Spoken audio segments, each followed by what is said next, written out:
आने वाले दिनों में इन्हीं वजह के कारण ये आर्टिकल 92 अभी बंद हो जाएगा। तो जी पुर्तगाल ने इमिग्रेशन बंद की थी कि यहाँ पे रश कम हो सके, लेकिन आजकल लोग आर्टिकल 92 में अपना टीआरसी कार्ड अप्लाई कर रहे हैं। कुछ लोगों को मिल रहा है और कुछ लोगों को रिजेक्शन आ रही है, और एक रिजेक्शन वाला केस मैं शेयर भी करूँगा आप लोगों के साथ वो स्टोरी।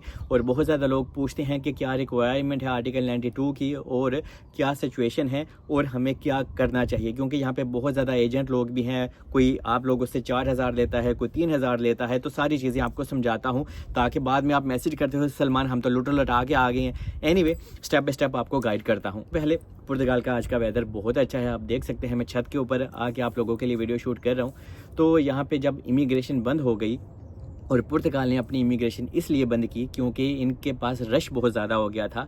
और जो आइमा का प्रोसेस है ना, आइमा क्या है पुर्तगाल में, जो इमिग्रेशन और जो डॉक्यूमेंटेशन का टीआरसी कार्ड हम लोगों को देती है, लेती है और पूरा इमिग्रेशन का प्रोसेस संभालती है। तो आइमा का प्रोसेस बहुत स्लो हो गया और इनके पास इतने ज़्यादा केसेस बढ़ते बढ़ते चले गए कि इनसे क्लियर ही नहीं हो पाए। और इन्होंने क्या किया कि इमिग्रेशन नॉर्मल बंद कर दी, मतलब कि आर्टिकल 88 और 89। और ये आर्टिकल 88 और 89 वही आर्टिकल था जिसमें मैंने भी पेपर्स लिए और लाखों लोगों ने पेपर लिए। और पुर्तगाल ने बहुत ज़्यादा लोगों को ऐसे कार्ड बांटे हैं कि लोग अपने माँ बाप से जाके मिले। पुर्तगाल ने लोगों को खुशी भी दी है, इसमें नो डाउट। लेकिन अभी यहाँ पे इतने ज़्यादा फिर लोग आ गए कि पुर्तगाल को अपनी इमिग्रेशन को बंद करना पड़ गया, ताकि फिर आइमा अपना प्रोसेस अच्छा कर सके, जो पेंडिंग केस हैं उनको टीआरसी कार्ड दे सके, या फिर जितने भी यहाँ पे लोग रह रहे हैं ना उनको देखभाल कर सके कि हाँ भाई हमने इनका करना क्या है। तो जब ये आर्टिकल 88 और 89 बंद हुआ तो हर बंदा आर्टिकल 92 में जाने लग गया। आर्टिकल 92 होता क्या है, आसान लफ्ज़ों में आपको समझाता हूँ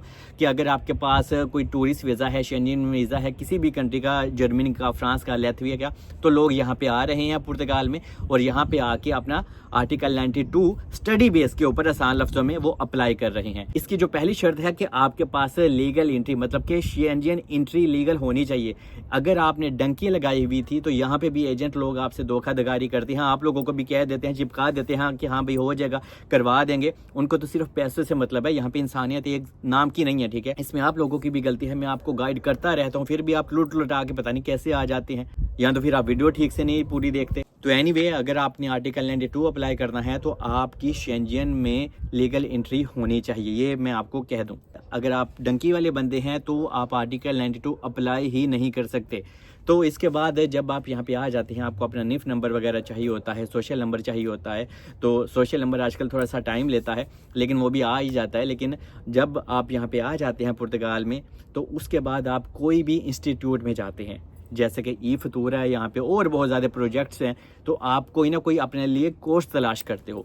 हर एक कोर्स की अलग अलग फ़ीस होती है, लेकिन जो नॉर्मली जो एजेंट लोग आपको कोर्स वगैरह देते हैं उसकी जो, अगर इंस्टीट्यूट की मैं बात करूं तो किसी की 1000 से 1100 है फ़ीस, लेकिन एजेंट लोग आपसे इसके 2000 से 3000 यूरो आपसे चार्ज करते हैं। तो पहले तो आपको किसी तीसरे बंदे की, थर्ड पार्टी की ज़रूरत ही नहीं है। अगर आप आर्टिकल 92 में जाके अपना टीआरसी कार्ड अप्लाई करना चाहते हैं तो जनाब आपको मेरी भी ज़रूरत नहीं है, मुझे भी मैसेज ना करें, मैं तो ये काम ही डॉक्यूमेंटेशन के करता यार। लेकिन आपको एटलीस्ट पता होना चाहिए कि आपको जाना कहाँ है। आप मरकश पंबाल में जा सकते हैं, आप सल्दानिया में जा सकते हैं, यहाँ पे इनका ये फतूरा का ऑफिस है, यहाँ पे जहाँ पे मैं अभी वीडियो शूट कर रहा हूँ यहाँ पे इंस्टीट्यूट है अलमैदा पार्क के पास। आप हर जगह पे जाके अपनी खुद तसल्ली करें। क्यों आपने तीसरा बंदा हायर करना कि हाँ भाई मैंने ना ले के चलो, मैं आपको रास्ता दिखाता हूँ, आप खुद वहाँ पे जाएँ, अपनी तसल्ली करें और आप अपनी फील्ड से रिलेटेड भी कोई ना कोई कोर्स हासिल कर सकते हो। अगर आप यूनिवर्सिटी में जाते हो प्रॉपर वो सबसे अच्छा है, लेकिन यूनिवर्सिटी की फ़ीस बहुत हाई होती है। किसी यूनिवर्सिटी की फ़ीस होती है 4000 यूरो, 5000 यूरो, लेकिन जितनी भी फीस होती है ना आप खुद दें, तीसरा बंदा कोई भी हायर ना करो, मैं बार बार आपको कह रहा हूँ, ठीक है। जो ज़्यादा लोग यहाँ पे कर रहे हैं वो ई फतूरा या इधर उधर छोटे मोटे कोर्स करें जिसमें मैनेजमेंट है, क्रूज शिप्स वगैरह है, तो इसकी फ़ीस इतनी ही है, 1000 से 1100-1200 फीस है। तो आपने खुद ही वहाँ पे जाके अपनी तसल्ली करें और अपने लिए कोर्स हासिल आप कर सकते हैं। तो जब आपको ये कोर्स मिल जाता है तो जनाब आपको यहाँ पे एक चीज़ का ख्याल रखना है कि आपने अभी स्टडी भी करनी है। ये जो रिफ्यूज़ल वाला केस है ना, ये मैं आपके साथ आगे शेयर करने वाला हूँ, क्योंकि जनाब इसने भी अपना एडमिशन वगैरह करवाया, सारा कुछ हो गया, इसको बायोमेट्रिक्स की डेट भी मिल गई। और जब आप कोर्स ले लेते हो ना उसके बाद आपको बायोमेट्रिक्स की डेट उठानी होती है, और इसमें भी आपको एक वकील चाहिए होता है, और वकील कोई आपसे 500 यूरो चार्ज करता है, कोई 600, कोई 700, जहाँ पे कोई लगे वो आपको टोका फेर देते हैं। लेकिन इसमें भी आपने खुद अकेले ही जाना है, कोई तीसरा बंदा हायर ना करें, ठीक है, क्योंकि तीसरे बंदे को आप कहेंगे वो अंदर अपना 100-200 ज़रूर रखेगा। तो इस वजह से आप किसी भी वकील के पास जाते हैं, वो आपकी 3 से 4 महीने में आपकी बायोमेट्रिक्स की डेट आपको ले देता है। तो देखें, आपने कोर्स भी अपने लिए खुद तलाश करना है। सेकंड, आपने वकील के पास जाके अपना बायोमेट्रिक्स की जो डेट उठाएगा वो भी आपने खुद करना है। तो जब आपके बायोमेट्रिक्स की डेट आपको 2 से 3 महीने बाद एक्स्ट्रा मिल जाती है तो आपने अपने जाके बायोमेट्रिक्स देने होते हैं। तो ये प्रोसेस होता है आर्टिकल 92 का, और इसमें आपको पीसीसी वगैरह भी चाहिए होती है। अगर आप इंडिया से हैं, पाकिस्तान से हैं, नेपाल, बांग्लादेश से, तो वहाँ की पीसीसी भी आपको चाहिए होती है। और ये तब आपको चाहिए होती है जब आप यहाँ पे बायोमेट्रिक्स देने जाते हैं। और जब आप बायोमेट्रिक्स दे देते हैं तो उसके बाद 2 से 3 महीने बाद आपका टीआरसी कार्ड आ जाता है। लेकिन यहाँ पे कुछ लोग ऐसे भी हैं जो 6-6 महीने से अपने टीआरसी कार्ड का इंतजार कर रहे हैं, क्योंकि यहाँ पे रश बहुत ज़्यादा है। लेकिन जो स्टेप बाय स्टेप है चीज़ें ऐसी ही हैं, लेकिन आने वाले दिनों में हो सकता है जो लोग इंतजार कर रहे हैं, जिनको 6-8 महीने या 10 महीने हो गए टीआरसी कार्ड नहीं मिला, तो आप लोगों को भी जल्दी ही टीआरसी कार्ड मिल जाएगा। लेकिन यहाँ पे एक चीज़ का आपने ख्याल रखना है, ये जो आपको कोर्स मिलता है ये कोई 1.5 साल का इसकी मुद्दत होती है। तो लेकिन आप अपनी सिचुएशन के हिसाब से कोई भी कोर्स हासिल कर सकते हैं। लेकिन कोई भी जब आप कोर्स हासिल करते हैं, ये आपने इंस्टीट्यूट भी देखना है, क्या वो आया आइमा से उसका कोई लेना देना कोई प्रॉब्लम तो नहीं है, तो फिर आप वो कोर्स किसी भी इंस्टीट्यूट से हासिल कर सकते हैं। तो अभी ये जो रिफ्यूज़ल हुई है, इस बंदे ने क्या किया, यहाँ पे एक इंस्टीट्यूट है, ऑफिसली मैं नाम नहीं लूँगा, उसने जनाब वहाँ पे अपना कोर्स लिया। उसने कितना उस कोर्स की फ़ीस थी तकरीबन कोई 800 यूरो उसकी फ़ीस थी, लेकिन एजेंट के थ्रू वो गया था, तो एजेंट को उसने 2500 यूरो भी पे किया हुआ था। तो जनाब जब वो आइमा में अपने बायोमेट्रिक्स देने जाता है तो आइमा वाले ने कहा कि आपका ये जो इंस्टीट्यूट है ये एग्जिस्ट ही नहीं करता, मतलब कि ये हमें समझ में नहीं आता। तो आइमा ने उसके बायोमेट्रिक्स ही नहीं लिए और उसको कह दिया कि आप कोई और कोर्स लेके आएँ या कोई और अपनी स्टडी करें। तो ये जनाब इस तरह से भी रिफ्यूज़ल लोगों को आ रही है। तो ये सारी चीज़ों का आपको पता होना चाहिए, क्योंकि यहाँ पे जो एजेंट लोग होते हैं ना, वो तो जनाब आपको 500 वाला कोर्स भी चिपका देते हैं, ये कह के कि हाँ भाई ये बहुत अच्छा कोर्स है, फलां फलां इसकी तारीफ़ें करते हैं। बाद में मसला तो आपको होना है, बाद जो एजेंट तानू नहीं लाभदा कि हाँ भाई तुसी और को पैसे वापस ले लोगे। इत्थे ते जनाब पुर्तगाल च अपना भरा सका पैसे वापस नहीं देंदा, वो तो फिर एजेंट है।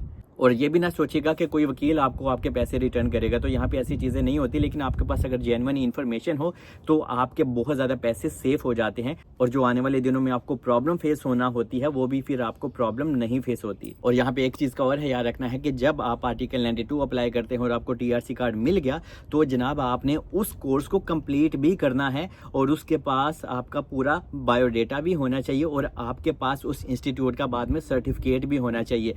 क्यों? क्योंकि बाद में जब आप अपना रिन्यू कार्ड करवाएंगे ना, फिर पहले कार्ड के बाद सेकंड कार्ड, वरना आपको तब प्रॉब्लम हो सकती है। क्योंकि यहाँ पे बहुत ज़्यादा लोग अभी क्या कर रहे हैं, उन्होंने कार्ड तो ले लिया हुआ है लेकिन वो आगे स्टडी नहीं कर रहे।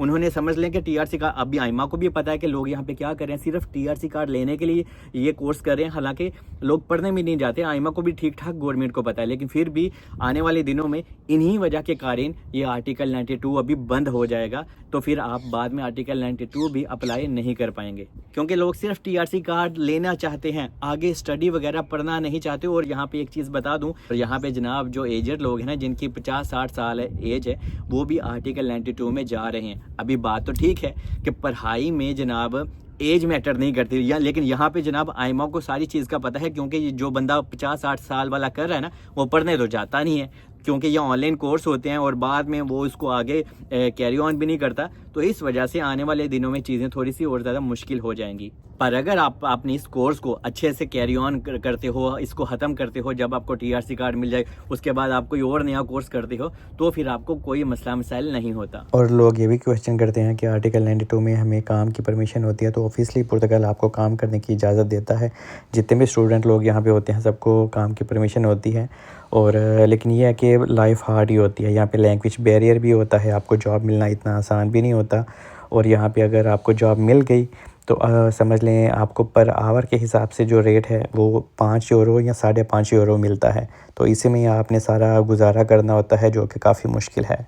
और आर्टिकल 92 लेकिन मुझे इतना अच्छा नहीं लगता, इसमें आपके पैसे भी लग जाते हैं, लेकिन आपको जो टीआरसी कार्ड मिलता है वो सिर्फ 1 साल का मिलता है, और 1 साल आपका एम ही ख़त्म हो जाता है, आपको पता ही नहीं होता। और बाद में अगर आपने इसको अपने आर्टिकल में चेंज करवाना होता है कि हाँ भाई आप इसको चेंज करवाएं, अपनी फैमिली को बुलवाएं, तो भी ये आसान नहीं होता। ये सारी चीज़ें भी आपको पता होना चाहिए कि अगर आप इन्वेस्टमेंट कर रहे हो, आप अपने पैसे भी लगा रहे हो, अगर आपके पास बहुत ठीक ठाक पैसा है ना, आप आर्टिकल 92 अप्लाई करो। लेकिन अगर आप मिडिल क्लास बंदे हो और आप चाहते हो कि आप अपनी फैमिली को भी सपोर्ट करो, तो मैं आपको यही रेकमेंड करूँगा, आप पुर्तगाल में आए ही मत, आप स्पेन चले जाएँ, आप वहीं पे जाके ज़लीलो हवार हों, क्योंकि स्पेन का जो स्टैंडर्ड है ना पुर्तगाल से वो अच्छा है।